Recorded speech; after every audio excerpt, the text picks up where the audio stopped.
I've put together my fair share of circular structures in Satisfactory, and by using one of the 5 methods I'm about to show off, you can too. Whether you're the kind of person that wants to play totally vanilla, or just picked up the game on console, want to utilize the map editor, or break free from the shackles of the world grid with mods, I've got the perfect circle creation technique for you. Let's jump right into the first 3 that can be done right out of the box in the vanilla game.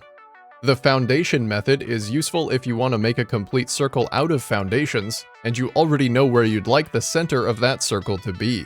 The downside is it can only be used to create circles 7, 11, and 21 foundations in diameter. These are the sizes where the corners of the outermost blocks cleanly overlap. I'm going to show off the creation process for the 21 foundation version. After that, it's as easy as replacing a few variables to achieve the other sizes. Start by placing 2 stacked foundations. The one underneath is only for reference, but the one atop that should align vertically with the height you want your platform to be. From the second stacked piece, extend a line of 10 foundations outwards in all 4 directions.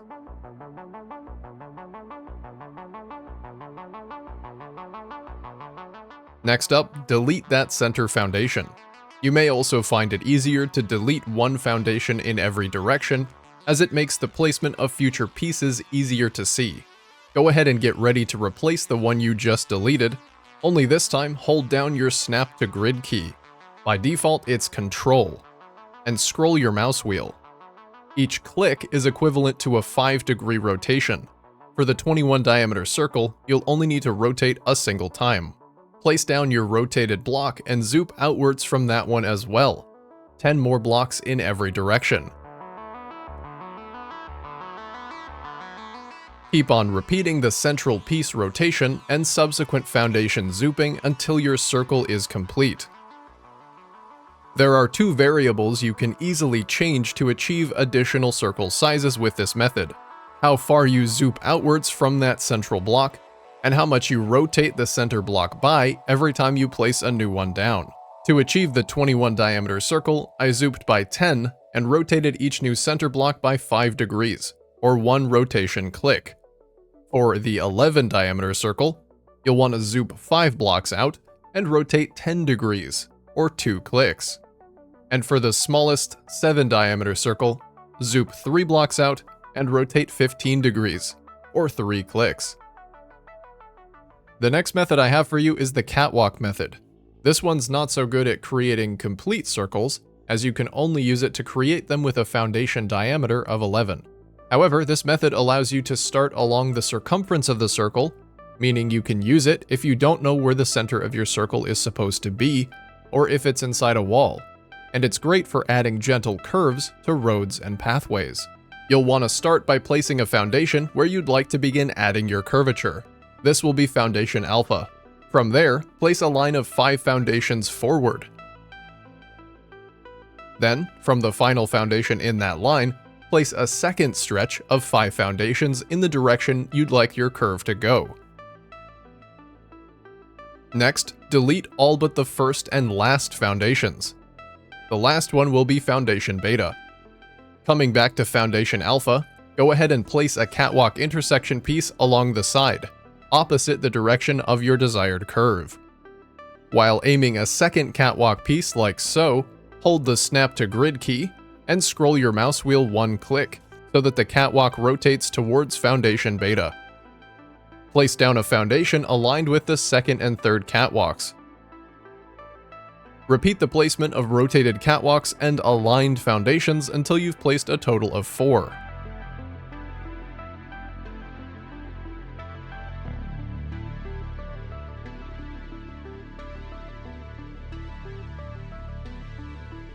Finally, move back over to foundation beta and begin adding curvature from this side too, until your curves meet in the middle.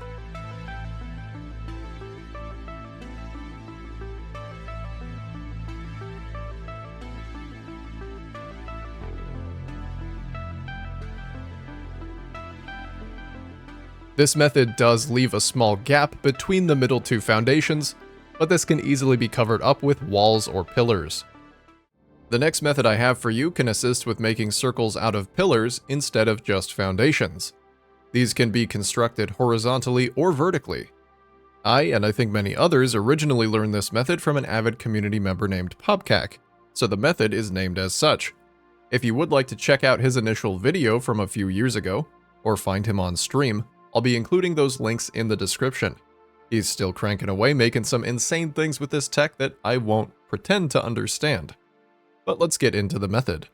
The dimensions of the circles created using this method are limited by beam length, with the minimum being 16 meters and the maximum size being about 80 meters, as that's as far as you can stretch two beams directly away from each other. Start out with a beam placed in the middle of where you'd like your circle to be. Then stretch some beams away from that midpoint, one for each left, right, up, and down. Make sure they are the same length and some multiple of 4 meters away from the center. This is to keep the outside of the ring aligned with the length of a single pillar. Place whatever pillar you'd like to make the circle out of at the end of those 4 beams. Using the freeform build mode, build a new beam from the center point to the outside edge of one of your existing pillars. And then zoop a line of pillars starting at the center and moving towards the outside of the circle. And delete all but the final one. Doing it this way rather than just placing a pillar at the end of the beam will keep the circle more aligned. It's not perfect, but it's much cleaner this way. And it's worth noting that the discrepancy between these two placement methods gets less and less the larger your circle becomes, with the 80-meter circle no longer requiring you to do this. Repeat the process of placing beams and zooping pillars until you make it a quarter of the way around the ring. This method's incredibly helpful as far as vanilla construction goes, however, it does leave some irregularities between pieces at each 90-degree interval. If you want to keep those 90-degree pieces intact for snapping other things onto later, you'll want to push one out of the way and continue your circle around like normal, before replacing that 90-degree piece and beginning the rest of your circle fresh from there.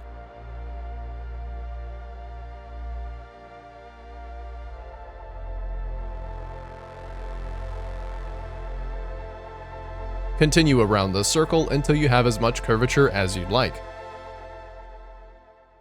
There's only so far that you can go in the vanilla game. If you've tried out all of these methods and you find them lacking, you'll need to take a look at some external tools. One such tool is the Satisfactory Calculator interactive map. I'm going to put a link to the website, as well as a guide I made on basic usage in the description if you'd like to know more about the tool. While the methods I've shown so far have a limited number of workable diameters that result in perfectly connected circles, the map editor can create them with whatever dimensions you'd like. Before we begin, go ahead and place a foundation down by hand where you'd like the center of your circle to be and save your game. Next, you'll need to import your save file to the calculator. Locating your saves is super easy and can be done by opening your PC's file browser and pasting this path, or by typing %localappdata% into your search bar and navigating the path manually. After that, find your Steam or Epic ID.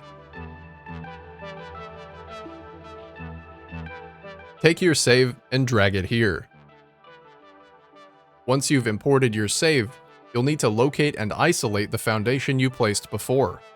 If you placed it on geography, no problem. You can just select it. But if you're like me and placed it on top of some existing foundations, you'll need to make use of this slider on the right-hand side of the screen, where the values at the top and the bottom of the slider are the z-axes it will show items between. So in my case, I'm going to keep dragging the bottom of the slider up until the only thing that I can see is that foundation I placed down in the middle of my platform. Then we can get to work. Right-click on it and select Spawn Around. It may seem intuitive to use the plain circle option when spawning foundations for this purpose, but trust me when I say there are a few reasons you shouldn't do that, and I'll cover why in just a bit. For now, go ahead and select the hollow circle option instead. The tool will ask you for a minimum and maximum radius. For our purposes, we'll be assigning both of these fields the same value. The radius will be the distance between the center block and the outside of the circle, not including the middle. So setting both the outer and inner radius field to 8 will generate me the outer ring of a circle, 17 foundations from end to end. If you've made a mistake in your placement, there is an undo button on the left-hand side. And you can also use the selection tools over here to move your circles around. Once you've got your placement exactly where you want it, come up to the top right and export your save. Putting it right back in your save directory where you initially got it from.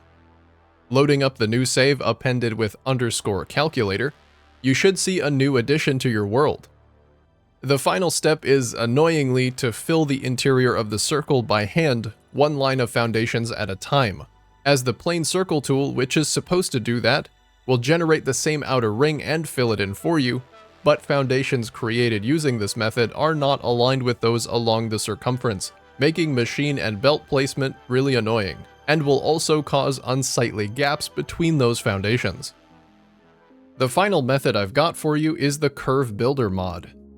The primary benefit of this mod over any of the other options, even the map editor, is the ability to create circles and curves on the spot out of many new materials, like walls and even windows, and fix or change them easily in real time. The main drawback is all of the methods I'm about to show you are equivalent to throwing the world grid in the garbage, and your curves will often not connect cleanly back to the grid they started from.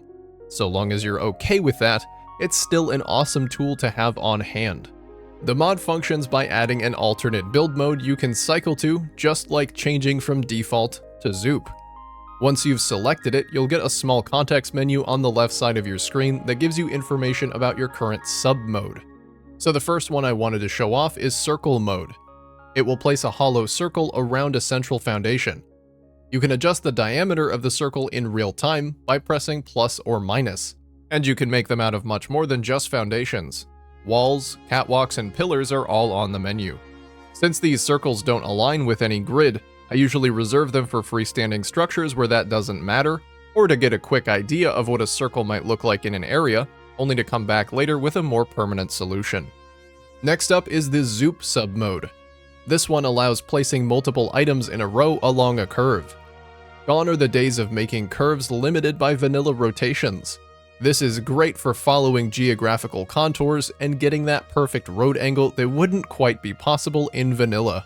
It can also be used to create circular archways of foundations or pillars, as well as complete vertical circles for wall decor like these. And finally, Parallel Mode is like Zoop mode but wider. It gives you the same precision control over your curves, but also unlocks a fun new option, which is how many side-by-side curves you want to place down at once. You can use it to scale a curved road up to 3 or 4 foundations in width, and ensure the curvature remains the same on all of your pieces. An honorable mention is another mod entirely, Infinite Nudge, which I use often in conjunction with Curve Builder to easily create curved ramps of whatever angle I need. And that is all of the circle building methods that I have for you. If you enjoyed the video, please leave it a like, and comment below telling me what your favorite brand of protractor is. And sub to the channel if you'd like to stick around and see more videos like this. If you really enjoyed it, come on over to my Patreon. It's the best place to go if you want to support the channel, see progress updates on upcoming work, and get some fun little goodies like exclusive blueprints. And if you want to come say hi and let me know you enjoyed the latest video, or just hang out while I obsess over a build, come and hang out over on Twitch. Oh, this is frying my brain so hard, guys. Finally, thank you to everyone who has already chosen to support the channel over on Patreon. Starting with the Mark 1 supporters, we have Greg S., David G., Cody G., Tanner S., Macnell, Andres T., Lex, Matt A., Sam G., Tom K., Aurora, Wigo, Wowie, Christopher I., Eric A., Kona, Skadoodles, Lizrad, James Y., JNS, Red Dragon NL, Lilith S., Ghost 69, Pat, Nomi, The Spider Gaming, Dante C., Tim C., and David T. Y'all are seriously making me run out of room on my wall, and that's a very good thing. Next up, special thanks to my Mark II supporters, Sebastian F. and Keep to Yourself. And an extra special thanks to my Mark III supporters, Jeffrey S. and Nazububu. Thank you all so very much for all of the support, all of the kind words, the comments just letting me know that I've helped you out with something. It really makes my day. But no matter if you're on the wall, or if you comment, or if you just watch silently along and learn something new, the fact that I'm able to share this information and possibly inspire you is good enough for me. Thanks again for watching. And regardless of how you choose to spend the rest of your day, I hope you make it an efficient one. And as always, I'm Jeezy, and I'll see you in the next one.